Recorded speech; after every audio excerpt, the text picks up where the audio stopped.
Stephanie Yeager fumbles the bag for the Lockheed Trinity once again, bringing the Lockheed Trinity record down to 3-8 now, which is not the best of looks. Obviously, the last time we hit one of these was UFC San Antonio. It's gotten a little bit too long for me to have gone this long without hitting one of those, but got to get back into the saddle here. Got to get things right, and I got a pretty damn juicy parlay for you guys this weekend, hoping to cash on that ticket and chip away at this little bit of a deficit that we're at. I believe it's roughly -4, between -4 and -5 units if you were to put 1 unit on all the parlays that we've done thus far. Luckily, with parlays, you hit one of those and you're cracking right away at that deficit. So hopefully we're able to do that this weekend. Reminder before I get into the 3 legs for you guys that the MMA Fight Archive has dropped this week. Finally, it's been a long time coming, working on it a lot over the last couple of months. Dropped it this past week. We got about 9 or 10 spots left in the Pioneer tier, which was the special tier that I dropped for the launch of the MMA Fight Archive, where you lock in 25% off for the lifetime of your subscription. So if you are a researcher, an analyst, a predictor, a capper, anybody that loves to do their own studying and put in their own work, that's where the MMA Fight Archive comes into play for you. Link in the description below. Check it out. I promise you guys will absolutely enjoy it. We got a bunch of stuff already up there. I believe we're coming in close to about 1,100 fighter profiles on there right now. Gonna keep that number up, and one day it will be the biggest in the world. I promise you guys that. All right, before we, I guess there's nothing else to really plug other than the fact that there's Cage Warriors 154 this weekend as well. All breakdowns for those will be found on the Patreon. Link in the description below. 14 fights to get through for you guys. I'll have all of that covered so you can get some Saturday afternoon action for you guys as well. All right, let's get right into the 3 legs here for the Lockheed Trinity. First up, we're going to go with the Russian fighter here, Ikram Aliskerov, who's going up against Phil Hawes. Aliskerov earned his contract to the UFC through the Contender Series this past season, where he was able to pretty much manhandle his opponent, get him to the ground, and get a Kimura victory pretty quickly. As you would expect from a fighter from that region of the world, his wrestling is obviously very top-notch. The only loss he has on his record, 13-1 record that is to Khamzat Chimaev, and that's what a lot of people will likely remember him from when they were originally doing the tape on him in the Contender Series. That's the only blemish on his record. You know, he still needs to work on his hands a little bit, but his wrestling and his grind and his cardio is good enough to go out there and beat a guy like Phil Hawes, who we know has cardio issues in his own right. And even though Phil might have this slight striking advantage in the early goings of this matchup, I still think that Aliskerov can put the grind on him, drain him of his energy reserves, and eventually finish him in the 2nd or 3rd round of this matchup. So I like him as the first leg of the Lockheed Trinity.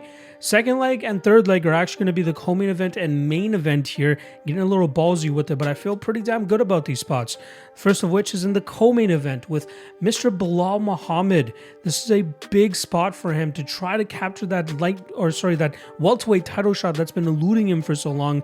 This guy's been more than deserving of it for a long time now, has been putting together a very solid winning streak, and even finished a guy that had never lost in his last fight in Sean Brady.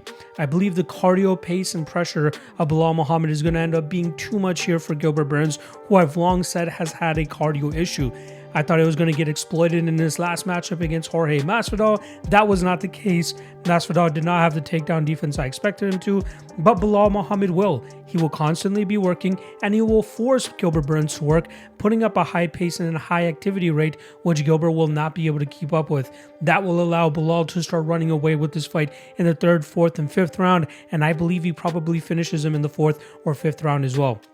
The only concern, the slight concern that I have, is the possible durability issues of Belal.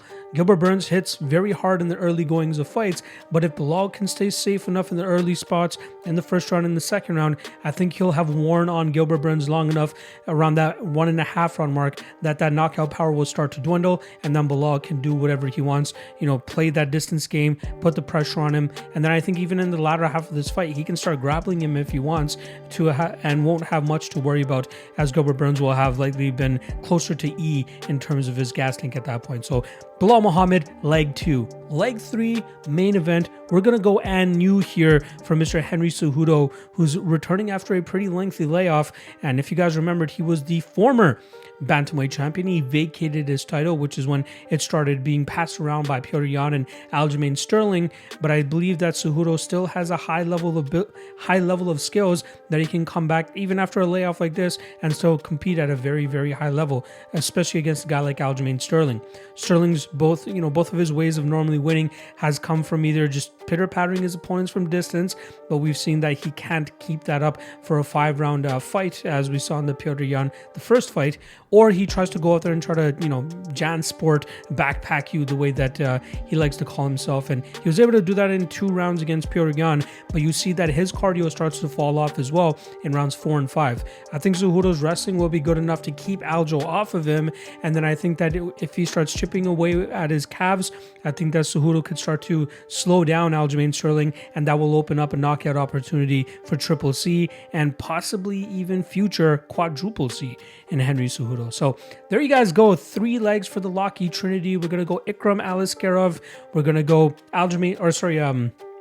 we're going to go, why is it escaping me? Bilal Muhammad and Henry Cejudo. I got them locked in at plus 469 earlier this week when I dropped it on the Patreon. A little bit of money coming in on Phil Hawes this week has brought the number on Aliskerov a little down, which is why you can get the parlay now at plus 472, slightly better than what I dropped it at earlier this week. So there you guys go. Reminder, tomorrow, 3 best prop bets dropping for you guys as well for UFC 288. Until then, I'll see you guys. Peace.